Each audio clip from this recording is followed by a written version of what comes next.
Hello, everybody, and welcome to another Adventures in Truth livecast. My name is Jim Case. I'm your host and excited to be here.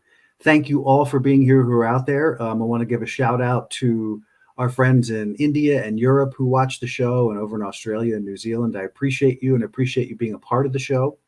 And of course, all of you across the country that are a part of the Adventures in Truth livecast.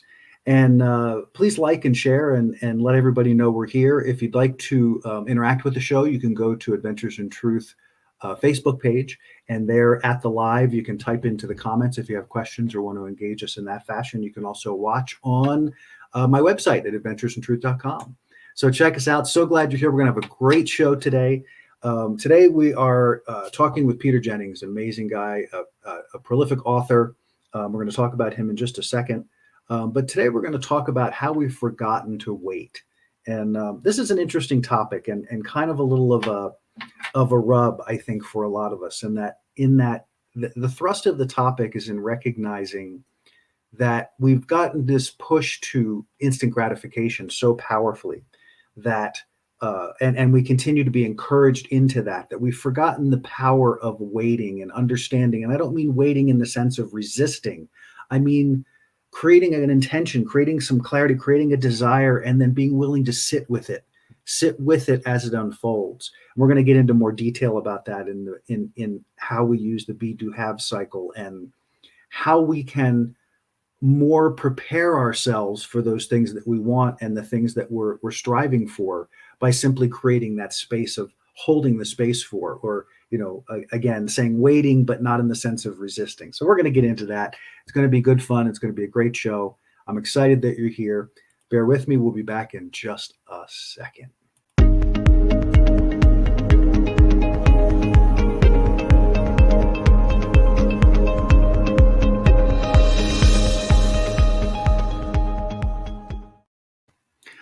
All right. Fear is a Choice is my book. Published last September. Book is doing well. I appreciate all of you out there who have ordered the book. If you have ordered it, please don't be shy. Go to wherever you ordered, Barnes & Noble, Amazon, Kindle, IndieBound. Leave your reviews. Let people know about it because it helps other people to find your book or find my book. Your book is with you, but my book is the one that I'm trying to sell. But fearsachoicebook.com is where you can go to learn more about the book. This is a powerful book, and I'll keep this short and simple, but the whole premise and the reason for this book is to help change your relationship with fear. And part of that is becoming aware of and understanding how fear acts in our experience, how we've been entrained into a fear-based consciousness, and then finally how to change that, how to ultimately extract yourself from that consciousness to going from this limited perspective that is fear-based to an opening to potential and possibility, all of that is available to you by opening up to the opportunity. So we're going to get into more of this type of stuff too as we talk today about waiting, but this idea of creating a space of allowing, creating a space of being ready for what it is we say we want, and not being afraid of that, not having fear of whether it's coming or not coming, or whether we can create or not create it. So Fear is a Choice book.com, www.fearsofchoicebook.com. Check it out. There are reviews, there's videos. You can order from there. The links are directly there. I appreciate you and thank you for that. And we'll be back right after this.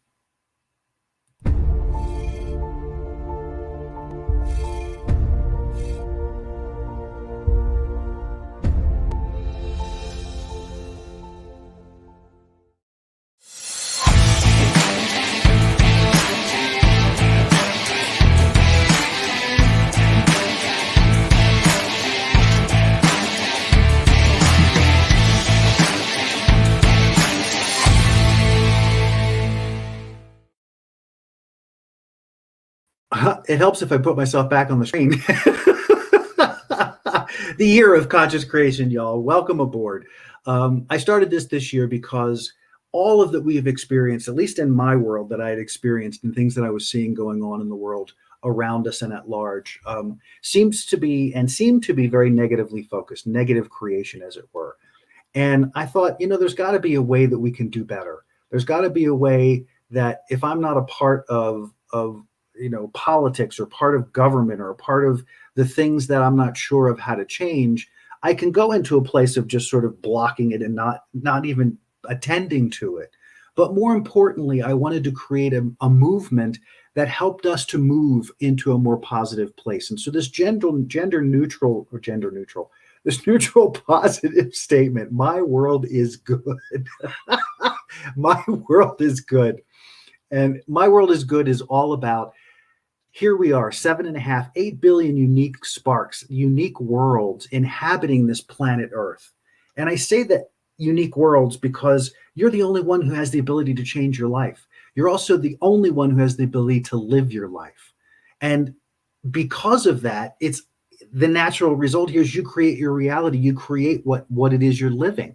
So if we bring this energy, my world is good, into our individual worlds, we begin to create a momentum where I know my world is good and your world is good and his world and her world is good. And we start to create this momentum into the focus of goodness.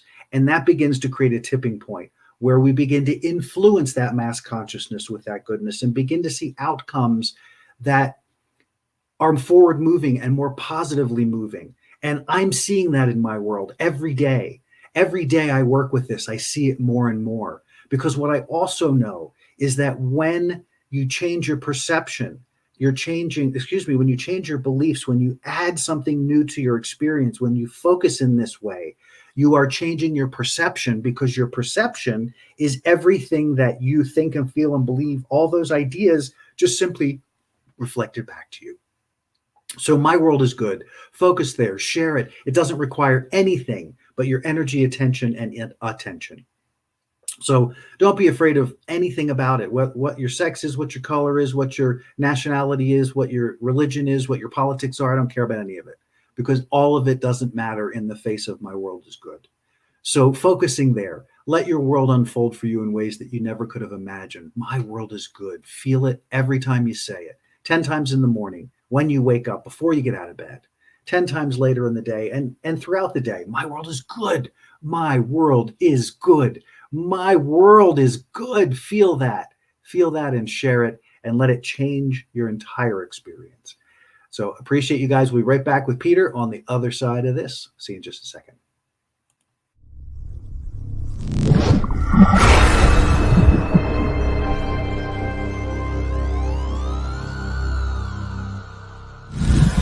Right. I am very excited to have Peter joining us here. I'm going to bring him out in just a second while I talk about him before I bring him on here. All right. Peter is a creative nonfiction writer and acclaimed author whose books include, I think there's 7 or 8 books: The Shark Assault, Amazing Story, A Guide to Happiness, Behind the Seams, the Marilyn Brooks Story, For Want of 40 Pounds. He's just published his new book, whoops, me and my buttons. His new book I have here for you to show you. Yes, Peter Jennings, Pushing the Boundaries. That's going to be coming out here in the next week or so. Looking like a powerfully good book. I don't have it on my desk yet, but I'm going to get it on my desk because I'm excited to read it. Peter has an amazing viewpoint and does amazing things with what he's writing and the information that he's providing. So just a quick wrap on, where did he go? Over here. Sorry about that. Lost the page. All right. So his prior to turning to writing full time, Peter spent his career in corporate communications, running agencies handling marketing, advertising, branding, public relations, and production of multimedia content, including videos and website and social media elements. Clients included hundreds of top ranked business in all types and sizes. And now he focuses as a guest lecturer and has been doing a ton of writing. So let's welcome Peter to the show, and I'll let him fill in any gaps I may have missed. Hello, Jim. How are you? Good, Pete. So good to see you again. Thank you for being here. Listen, thank you. I think you may be aware that I make a point of starting each day by appreciating something. Yes. And today I'm appreciating Jim Case. Because I want to tell you, Jim, seriously, I have read Fear is a Choice. Great book. I posted a 5-star rating on Amazon. Oh my gosh, thank you. You're very welcome. But more than that, I've been listening and watching some of your Adventures in Truth livecast. I've been watching and hearing you in other podcasts, and picking up just. I think I complimented you last time we were together. You went public about a very serious disillusionment you had with your spouse. And I said, boy, I don't think I'd have the guts to take that public, but you did. And the reason you did is because you want to help people. You want to have people understand that you and Michael had a serious rift, but you were able to overcome it, and here's how. And that speaks so well of you, Jim, that you're prepared to do that. Thank you. I want to thank you, my friend. I appreciate you, and I appreciate your sharing. It's why I write the books I write, by the way, to help people achieve a better life. So thank you, Jim. My pleasure. And thank you, Peter. I'm so deeply grateful for your comments and just being able to have someone like you who has the breadth of experience that you do and all of the information that you bring. It's great to be able to have these conversations that enable us to help lots of people, hopefully, in these topics. And, I don't try to look for anything obscure or weird. I literally look for what's happening in my life. Yeah. And I say, wow, this can't be unique to me. Right. There's got to be more to this. And so this forum and having great people like you with incredible histories and experience to talk about these things really takes them to the next level, because then we get to flesh them out and say, wow, is this really a piece of truth, or is this a piece of nonsense? And can we just let it go and move on to something else? Right. Always worth that today, isn't it? Yes, it's really that. Yeah. So today we are going to talk about how we've forgotten to wait. And I got to tell you, this was a funny. I have this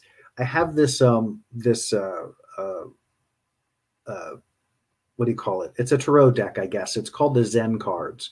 Yeah. And it's not really tarot. It's more, it's a form of, but it's called Zen. It's called Zen tarot, I think, but it's a very deep meditative process. So you do the same process, you pull a card, but you meditate on the energy of that card and what the message is, blah, blah, blah.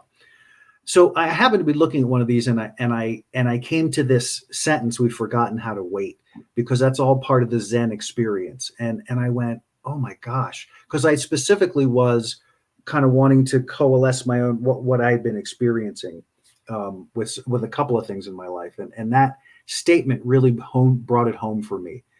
And I had to be clear that I wasn't about wait. It was just wait.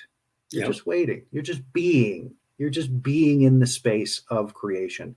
And that's really what I'm hoping this conversation is going to do today. There's lots of levels to it, but the essence is the same. So what do you think, just on the flesh, on the outside of it here, in talking about this idea, what are your thoughts about the gap? I was thinking about this in terms of the people that you've spoken to over the years, particularly with regard to happiness and joy.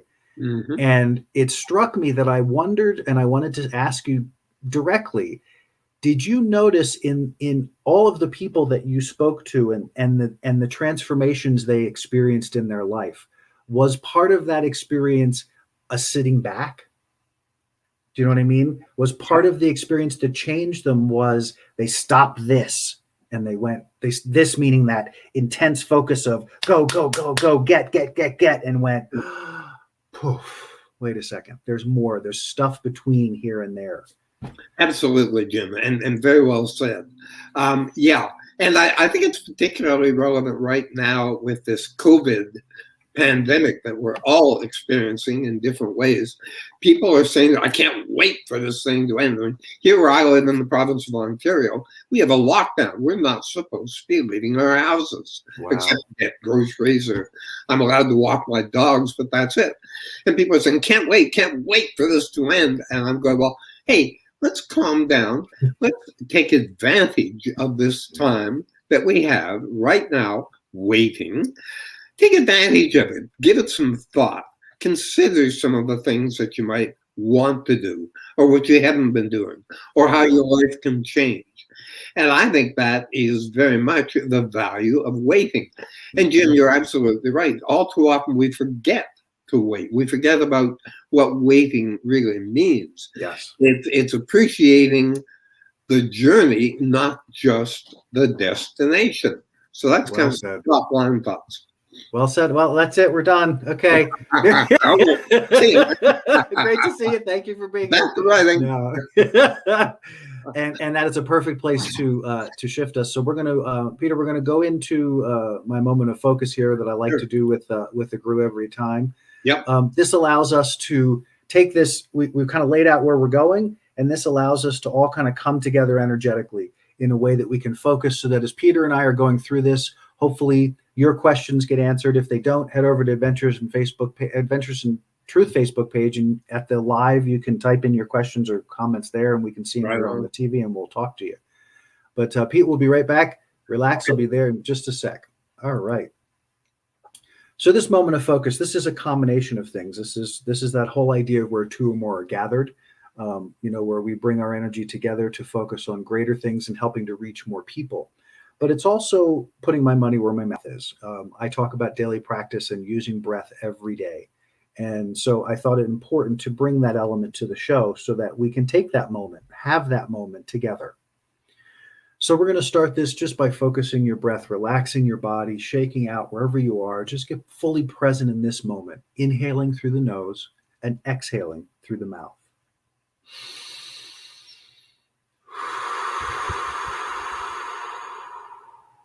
One more time, a big breath in through the nose and out through the mouth.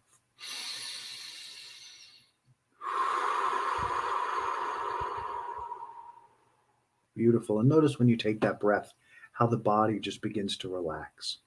And notice how you become more present just in taking that breath in that moment. It sort of creates space, because breath is life force. Breath is prana. Breath is chi. Breath is the energy that animates us. So when you consciously choose to breathe, you consciously choose to manage the flow of energy into your experience.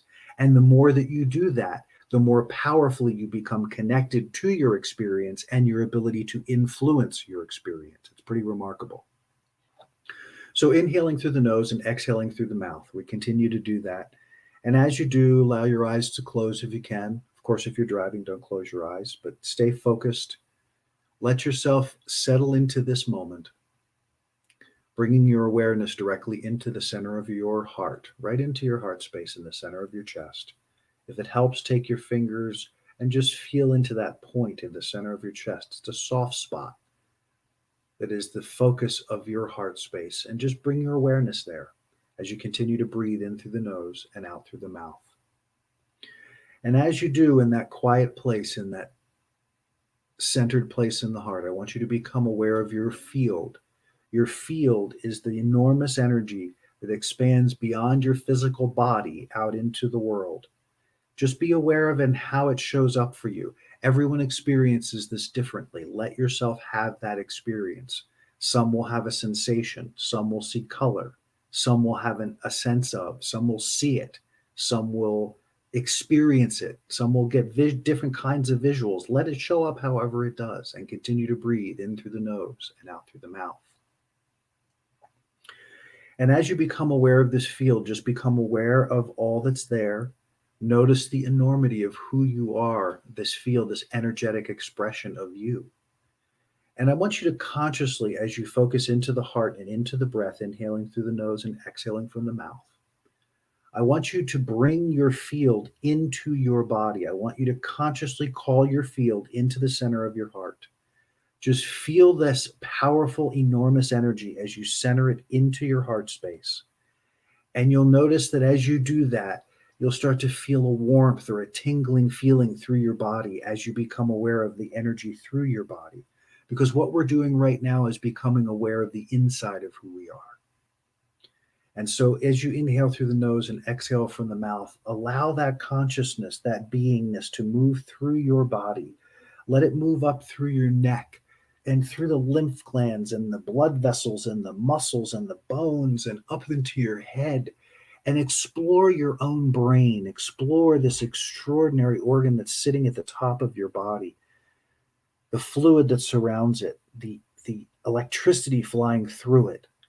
Just be aware of all of that and trace around to the back, to the brainstem, and where the brain connects to the spine. And look at this amazing and incredible cord surrounded in fluid and protected by bone. As these nerves emanate from this amazing cord moving through the entire body, just follow the flow as it takes you into your torso and become aware of your organs and everything that's happening on the inside of your body. And just for a moment, as you inhale, take in a deep sense of appreciation for all of the systems that work in harmony without your attention. All of the systems that are constantly moving into harmony with each other, that are moving into balance with each other. And just be aware of the extraordinariness of who you are. And now I want you to focus your breath and awareness in a very particular fashion. Again, as you breathe in through the nose and out through the mouth, we're going to focus in the breath. So we're going to breathe in to a count of 4, and you're going to fill completely. And when you get to that 4, you're going to rest at the top. You're going to rest in that fullness, relaxing the shoulders and the neck. And then you're going to purge all of that breath and energy out. You're going to release it completely to a count of 6 so that you get the deepest part of the lungs purged and all of that old energy and air out. And then you're going to rest in the emptiness. You're going to rest in the void. You're going to rest in the waiting space. And you're going to be there for just a moment. And then you re-engage the lungs and you'll pull in all of that new energy and breath and fill yourself to fullness again and feeling it in a completely new way. And then as you're at that top, you're going to rest in that fullness again. And then you'll purge and release. So let's begin that process. As we focus in, we begin with a big inhale through the nose, inhaling, filling completely, noticing how you use breath, filling all the way to the top, and then resting at the top as you relax the shoulders and the neck, and then consciously choose to release, purging from the mouth. 2, 3, 4, 5, 6. Good, good. Release. Settle into the emptiness. Settle into that waiting period before you call the next breath. Just be with that space just a moment. And now engage the lungs and inhale. 2, 3, 4, feeling that rush of energy and air as you relax into it and accept and allow it. And then resting there, you choose to surrender it, let it go, purge out that air. 2, 3, 4, 5, 6, as you rest at the bottom, preparing, being in emptiness, an empty vessel ready to receive. As you inhale again, inhale. 2, 3, 4. Good. Continue the cycle on your own, feeling the enormity of your breath, but notice how you use your breath. Notice where the breath goes. With each breath, look for new ways to expand the breath. Feel the body opening up in ways that you've not felt before.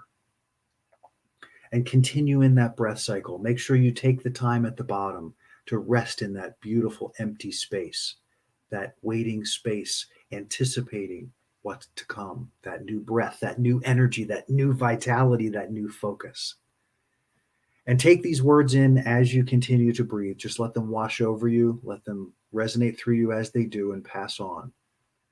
I am the evolution of God realized as matter. I inform and guide that expression as the pure expression of God. I show up as God. I connect as God. I align as God. I am creation realized, and from that, I create, I expand, I engage. I am. And feel the breath naturally engage and just be in the space of that breath.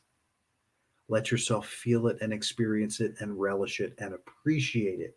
And as you do that, I want you to now consciously allow your field to expand back out into the world. Notice it, watch it, be aware of the enormity of all that you are, and let that brilliant energy move back out into the world. Energy that you've added new vitality to, that you've added new energy to. And bring your awareness to this space, to this time, as Peter and I dive into this topic a little more and a little more deeply, which we're excited to do.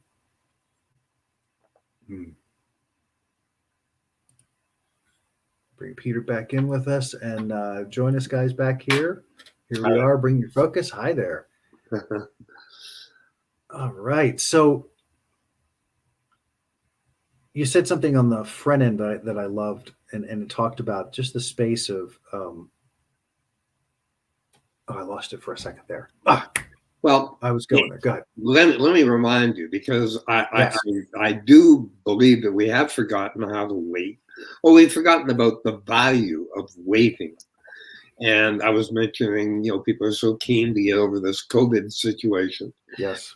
But I do believe we need to take the time to appreciate things. My world is good, Jim. I know you talk about that a lot. My world is really good. Yes. And I know that because I've taken the time recently to appreciate all the things I have going for me. And I've got a lot going for me. I don't say that in an arrogant way. It's the truth. And so that's really important. I have a friend who is in a job where she is very unhappy at the moment. Mm-hmm. And I've told her, you've got options. And she said, well, what do you mean? I don't want to lose my pension and stuff. I said, yeah, but you've got options. You spend a huge amount of time at work. And if you're not happy, you got to change it. Yeah. You have creativity. You have brilliance. I mean, this lady's got a lot going for her. She can change her job like that. And I'm trying to encourage her to do that because, again, she wants to avoid that waiting thing and get right to the destination. And yeah, I'm saying, no, take the time to understand where you're at, what your job is all about, what you don't like about it, what you might change about it. And if you can't, accept the fact you have options and you can move on. Yes. Because, and Jim, you may be aware of this, one of the definitions of depression is having no options. When people feel cornered, I'm in the corner, I can't go anywhere, I can't do anything, and you get very depressed. Well, if you take the time to wait, to take the journey, not just leap through to the destination, you can understand that kind of stuff. And ultimately, I think that appreciating the waiting, appreciating the process of getting from A to B, delivers happiness. And that's what I'm all about. I'm a happiness expert. I do believe in that. Yeah. And there are lots of reasons why we want to be happy. More than just, hey, isn't it better to be happy than not? Of course. Well, and interestingly enough, I think that we tend to focus happiness into specific things rather than the idea that happiness could be a way of life if we choose that path. And that's part of what I said, when we say, wait, what? Learning how to wait. What do you mean? Everything that everything has taught us is like, no, don't wait, don't wait, don't wait. And what we're saying is that it's the appreciation is what creates the space. And really when we're saying waiting, it's really that. It's about space. It's not about resistance. It is understanding that there's a process of creation called be, do, have that I work from. And in that you start from a place of generating beingness. So how do you do that? Well, whatever you do, you may meditate, you may do yoga, you may read, you may wander in the woods. There are lots of ways that you can generate beingness. And beingness is simply allowing yourself to be completely present in this moment with yourself. And then as you're in that space, maybe you have a desire that shows up and something you want to enjoy or something you want to build or something you want to do differently. You then focus into that through beingness, right? It's an experience that you're looking for. And then you're sort of sitting with it. You're being in the space of it, waiting to be inspired by it so Yep. that you know the action to take, which is the doingness. So now you're inspired to take action because you've waited to let this new energy that you're building influence you and inform you, and you begin to align to it, and suddenly you're inspired to take an action. And then you take that action, and then there's another period of, and it could be short, it could be long, it doesn't matter. It's a process. So this is the journey. You've now stepped into inspiration, you've taken that action, and now you can be inspired even further by the action you've taken, and allowing that to become the havingness, because you're allowing it to unfold to its fullest potential, and you are not willing it into existence. You are creating it into existence.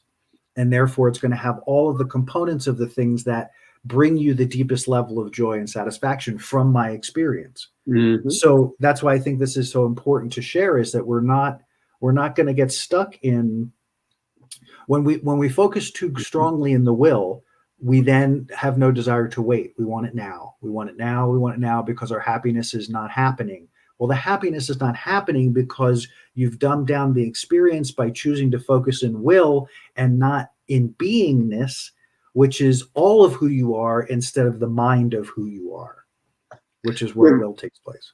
Well said. And let me tell you, I get asked a lot by people, what can I do to be happy?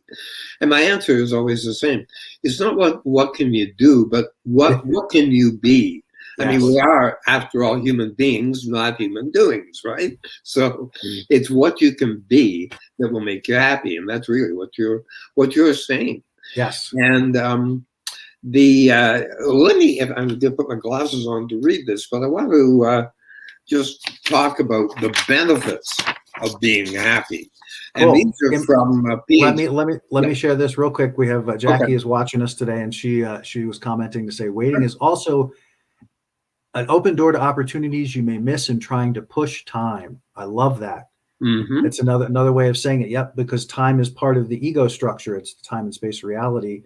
And when we wait, when we allow, we create the space. It's fantastic. Thank you, Jackie. Love you. Appreciate you being here. All right, Peter, carry on. Yeah, thank you, Jackie. And you're absolutely right. I mean, again, it comes back to appreciating the journey, not just leaping to the destination.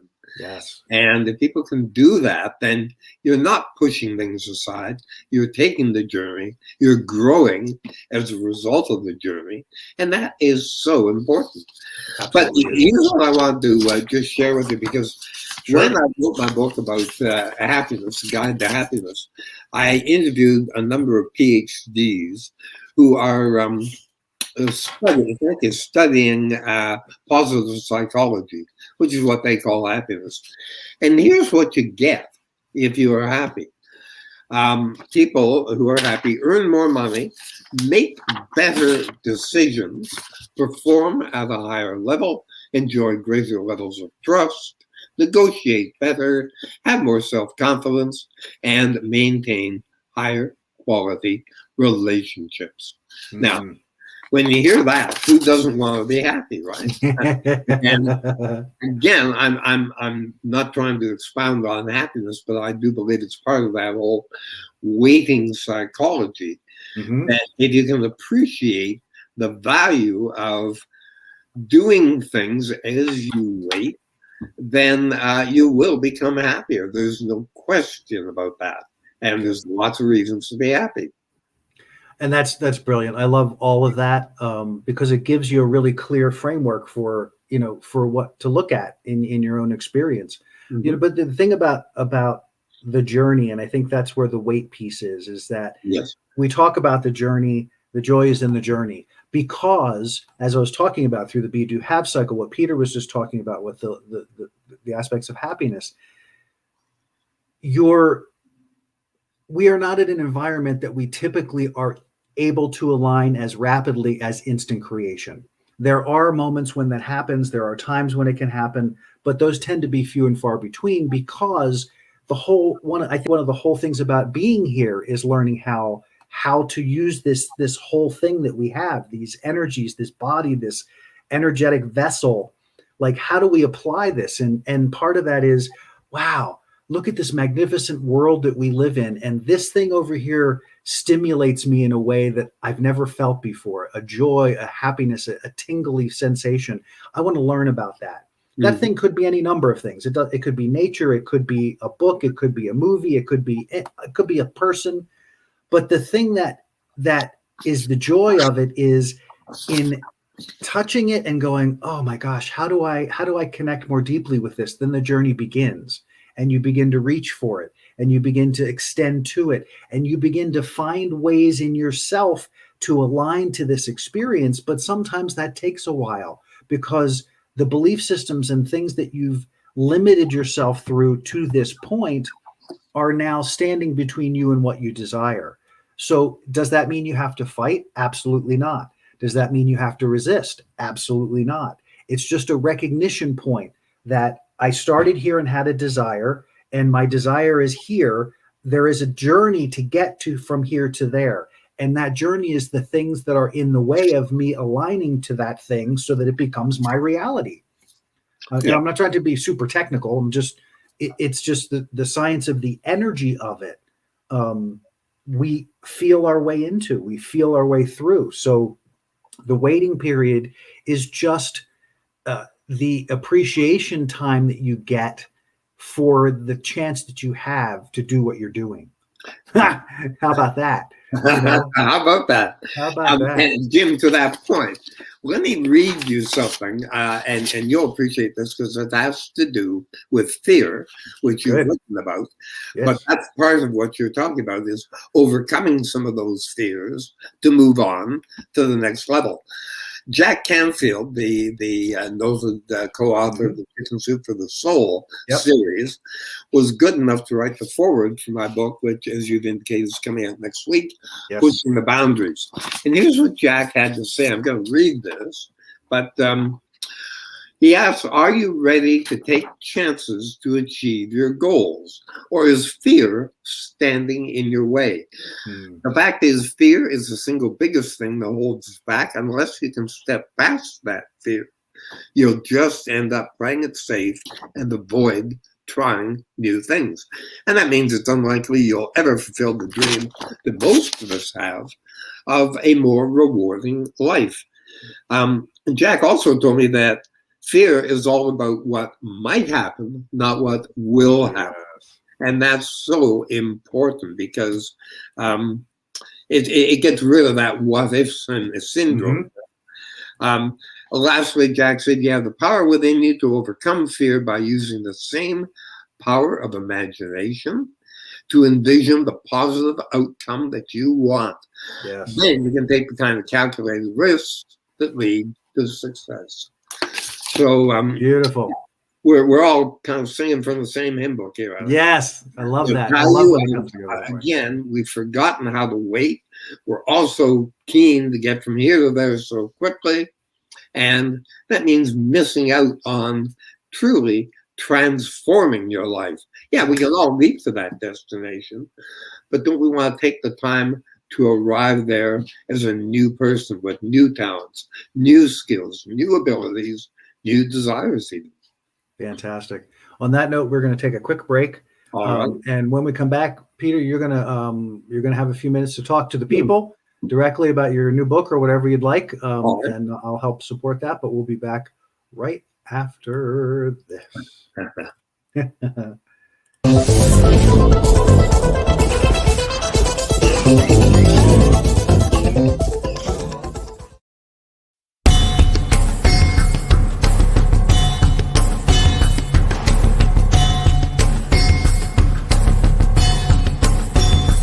Science of transformation method, and I can't tell you the difference that it's made in my life.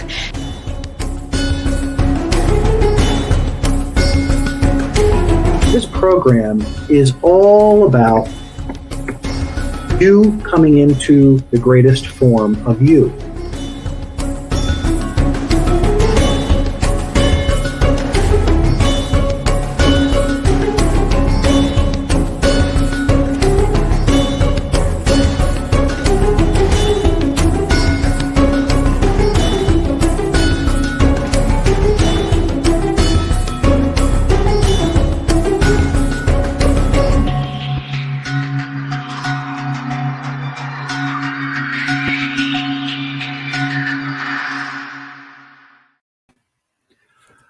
right, y'all. TheScienceTransformation.com. I'd love to work with you if you'd like to step into a process that helps to change your relationship with fear.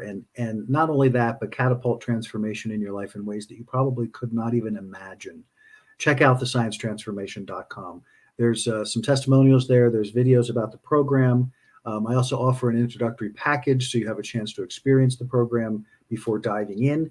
And I also offer a free consultation at the beginning so we can find out if we're a match together. So check it out, www.thesciencetransformation.com. Thank you very much. And we'll be back right on the other side.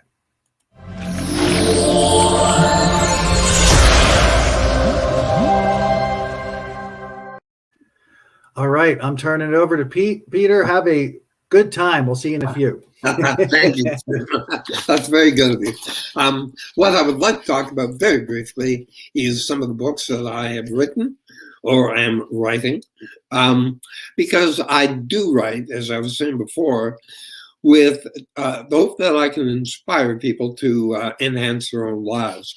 First book I wrote was called Shark Assault, an amazing story of survival. And on the one hand, it's about a lady who was attacked twice by a bull shark while walking on in a beach in Mexico. She came very close to dying. She lost almost 60% of her blood, a condition we as humans are not even meant to survive. And she had her arm amputated. She almost lost her leg. But the most important thing, and the one thing that was brilliant about writing about her, was she is probably the happiest, most positive, most inspirational person I have ever met. She does public speaking today. People are blown away by her inspiration. In the same way, and I won't go on about it because we did talk about it, but my book, A Guide to Happiness, I have interviewed 37 people from around the world who shared with me how they stay happy in unhappy times. Recently published Until I Smile at You. Now, this is a book about Ruth Lowe, who famously wrote the song that dynamited Frank Sinatra's career into the stratosphere. The name of the song was I'll Never Smile Again. Became a huge hit around the world. She went on to write Sinatra's theme song, Put Your Dreams Away, pardon me, and about 50 other songs for Hollywood and Broadway. But she came from a place of very dark moods, I guess you could say. And she overcame that quite specifically by writing a song and went on to enhance her life and went on to have a very happy life. So she did it by pushing at it. I've also taken that story and written it as a kid's book, my first kid's book, called Ruth's Wonderful Song. And it tells a story for 5 to 10-year-olds about how Ruth wrote this song that changed her life. I recently heard from a mom who said, my 5-year-old daughter is fascinated because it's a true story and she wants to write her own song now, which I think is wonderful. Another book I've written is called For Want of 40 Pounds. Talk about inspiration. In 1939, 13-year-old Berthold Skurman, now known as Bert Mann, walked all the way through Austria, all the way through Germany at night to avoid detection, all the way through Holland, stowed away in a ship and made it up to England to escape Hitler and his thugs.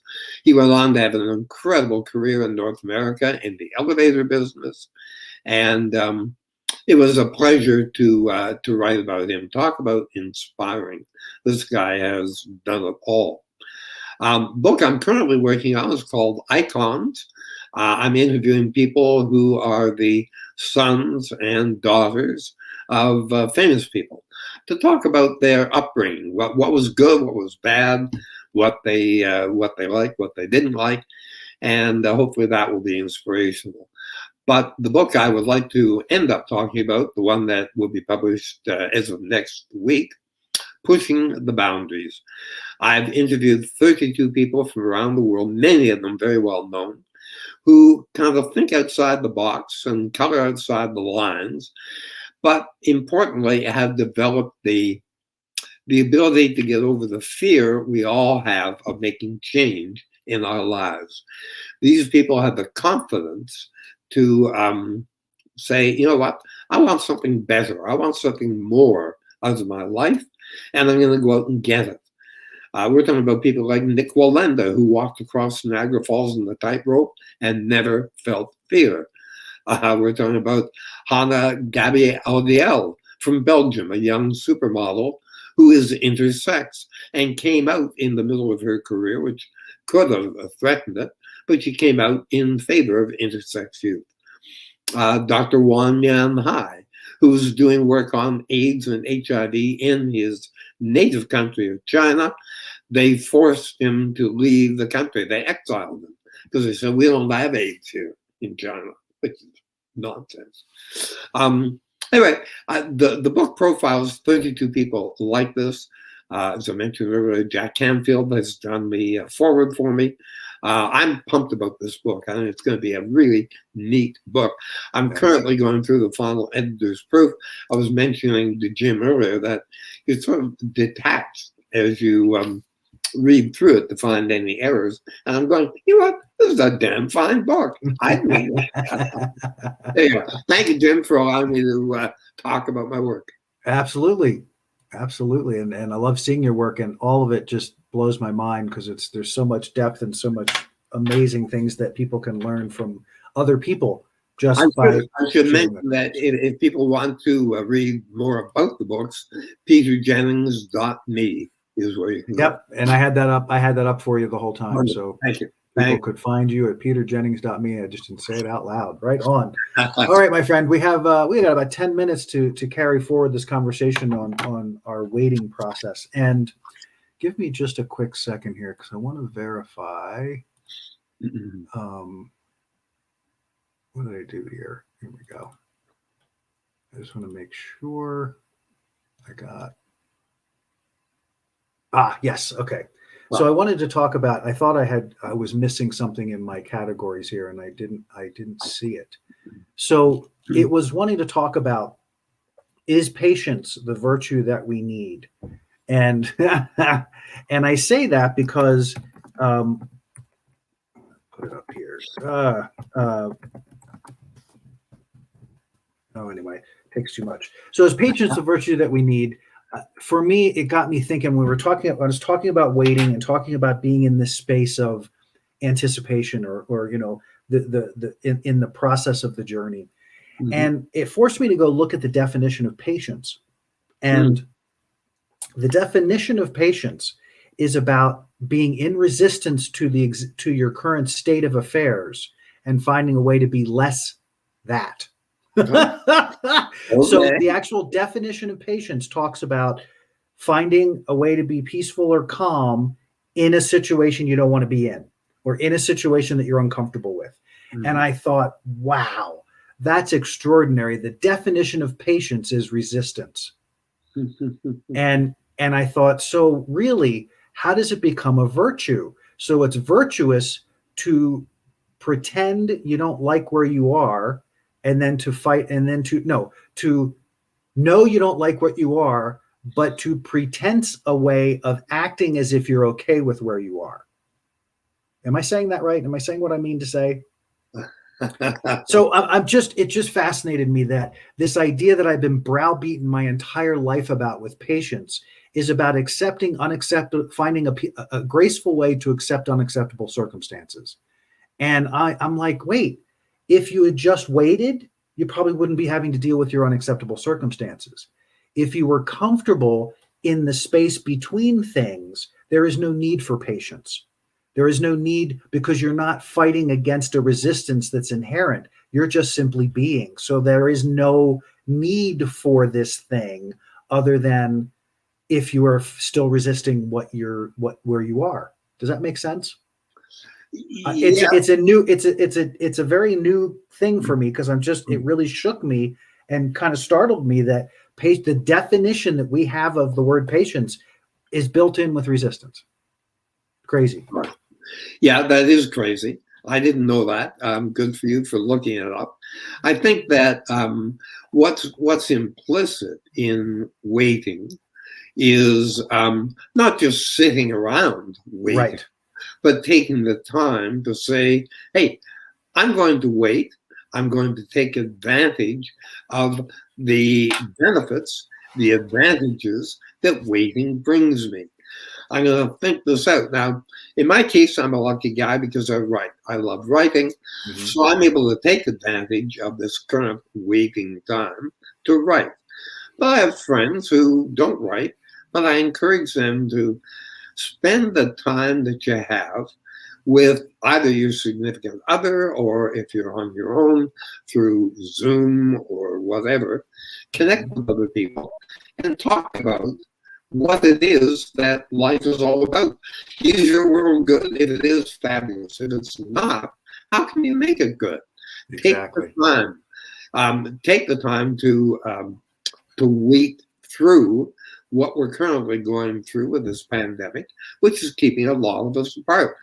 I have a son and 2 daughters-in-law and 3 granddaughters, all of whom live in Toronto, almost 2 hours away. I miss them like hell. I want to see them. But you know what? We can't right now. So we talk on the phone regularly, and we do Zoom and FaceTime calls, and it's not awful. So, take advantage of Yes. this waiting time that's in front of us.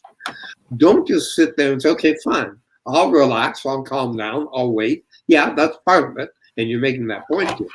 But you also want to self-activate within that time. Yes. And take the time to understand why and how your world is good, how you might even be able to make it better.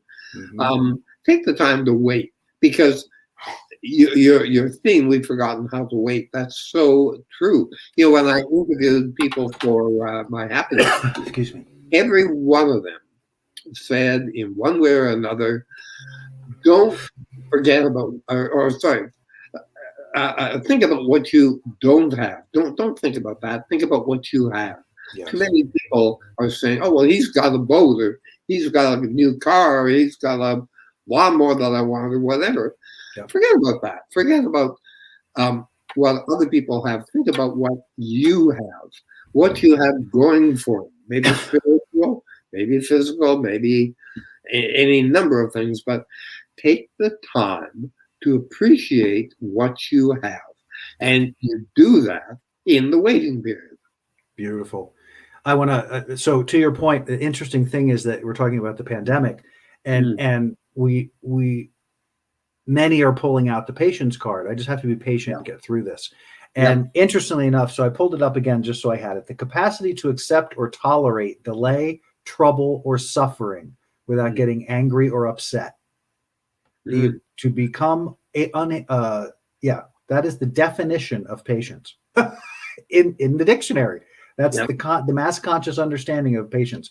So I'm going to encourage you, all of you, in this idea of waiting, this idea of the waiting period is the nurturing. It is the space of allowing. It is the space of, it's creating the space for that which you desire, that which you want to create. And if you are bringing patience to the game, I'm going to say you might want to choose something different, because what you're telling yourself is that underneath the pretense of being okay, you're not okay. Yeah. So there's incongruence there, and that incongruence will have to be resolved before you can even get to start moving toward the thing that you're desiring. So I'm not going to go on some big banner, some soapbox about patience. I'm kind of overwhelmed by it and processing it in my own world, because it was used through my life so often about my desire to be somewhere other than where I was. And what I'm realizing is that, no, the desire to not be where I am is about change. That's about the process of creation. Oh, I'm not happy. I need to get back to beingness. I need to be in my space and say, okay, I don't feel good here. Why? What's my why here? What is it that I'm not feeling good about? And begin to move into a state of beingness so that can change. And then once you understand what's not working, then you can move toward that. And you don't need patience for that. You just you need presence. You need presence. You need to be here with it. Jim, So, you left a vocation, you left a marriage, and because you recognized that you needed to move on with your life. You recognized that where you are was kind of a negative space. yes. And did you have to confront patience in making changes like that? I had to confront impatience. Okay. Yeah. Because for me it would be not happening fast enough. And so that's my version. So it doesn't matter which end of the spectrum you're on. Impatience, you're exacerbating an already unpleasant situation. Impatience, you're trying to make nice about an unpleasant situation. So it's kind of interesting. And patience is great because it does teach us about a level of acceptance. But if you don't release the resistance that's underlying it, it's not serving anymore, because you're not dealing with the thing that's unhappy. You're building on top of what's unhappy. That to me doesn't sound like a place to build from. Yep, I agree. So yeah, maybe I'd spin a little and maybe I'd get a little crazy, but I would learn that.